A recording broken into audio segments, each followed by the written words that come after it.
जय श्री कृष्ण। कथा है भक्त बालीग्राम दास। श्री जगन्नाथपुरी से 2 कोस पर बालीग्राम नाम का एक कस्बा है। इस कस्बे में दासिया बावरी नाम का एक भील रहता है। दासिया बहुत गरीब था। कपड़े बुनकर किसी प्रकार अपना और अपनी स्त्री का पेट भरता था। उसके कोई संतान नहीं थी। भील होने पर भी इस स्त्री पुरुष को भगवान कीर्तन भजन सुनने में बहुत ही आनंद मिलता था। गांव में कहीं भी कथा भागवत भजन कीर्तन होते थे तो दोनों जाकर सबसे पीछे बैठकर सुना करते थे। कथा या कीर्तन पदों का अर्थ तो भला इन अशिक्षितों की समझ में क्या आता, पर सुनने में ही इनका प्रेम था। भगवत नाम की अपार महिमा है। बिना समझे भी उसे सुनना बोलना बहुत प्रभाव रखता है। दीर्घ काल तक कीर्तन सुनते सुनते दासिया भील का हृदय भी शुद्ध हो गया।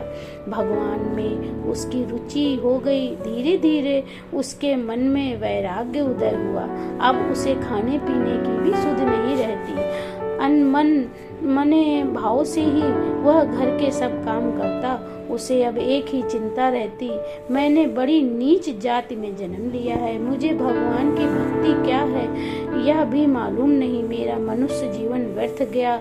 श्री हरि के पावन पद कमलों को मैं कैसे पा सकता हूँ। श्री जगन्नाथ जी की रथ यात्रा का समय आया। दूर दूर से यात्री रथ यात्रा के दर्शन करने पुरी आने लगे। बालीग्राम तो पुरी से केवल 2 ही कोस पर था।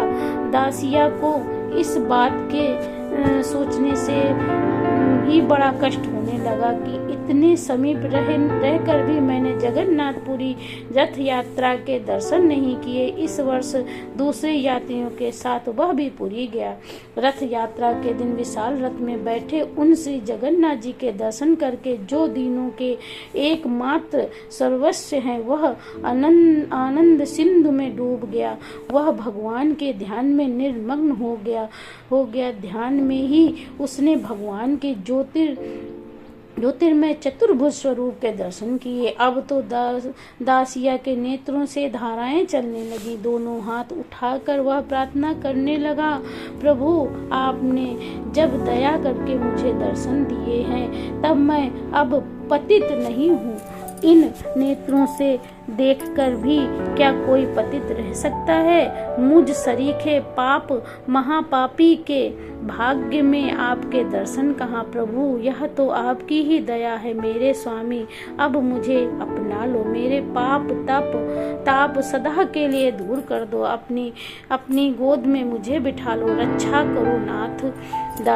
दासिया रथ यात्रा के दर्शन करके कैसे घर लौटा उसे कुछ स्मरण नहीं। गांव के दूसरे यात्री लौट रहे थे। उनके कहने से अर्ध चेतना में भी ही वह घर आया। घर पर पहुंचते ही स्त्री ने कहा, आप भूखे होंगे, भोजन कर ले। वह बिना कुछ बोले भोजन करने बैठ गया।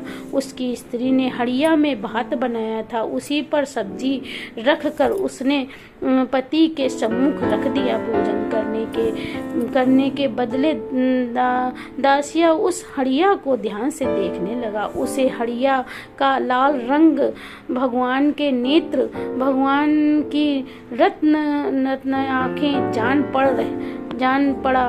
भात को उसने भीतर का सफेद भाग और साग को उसने पुतली देखा। भरे हर्ष के वह खड़ा होकर नाचने लगा।